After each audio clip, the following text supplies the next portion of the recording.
চড়ুই পাখি মানুষের খুব কাছের, সামাজিক ও কিচিরমিচির শব্দে মুখর এক ছোট্ট পাখি। চড়ুই পাখি পরিবেশ ও কৃষি বান্ধব, ফসলের ক্ষতিকারক পোকামাকড় এবং আগাছার দানা খেয়ে প্রকৃতির ভারসাম্য রক্ষা করে।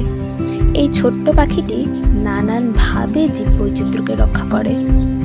মানুষের ঘরের কার্নিশে বা কড়িকাঠে থাকতে এরা বেশি পছন্দ করে, তাই এদের হাউস স্প্যারো বলা হয়। মানুষকে ভালোবেসে মানুষের কাছাকাছি আশ্রয় নিয়ে এখন এরা সেই মানুষের জন্যই ধ্বংস হয়ে যাচ্ছে। নগরায়ন ও মোবাইল টাওয়ার রেডিয়েশনের কারণে শহর থেকে এই পাখি হারিয়ে যাচ্ছে।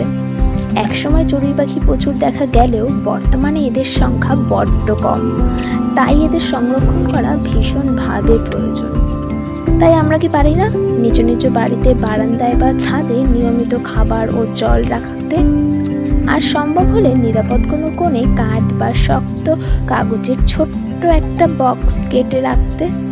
এইসব ছোট জায়গায় চড়ুই পাখি স্বাচ্ছন্দ্যেই বাসা বাঁধে। চড়ুই পাখি আমাদের জীবনের এক অপরিসীম ভূমিকা পালন করে। আর একটা কথা মনে রাখতে হবে, প্রকৃতি বাঁচলে তবেই মানুষ বাঁচবে।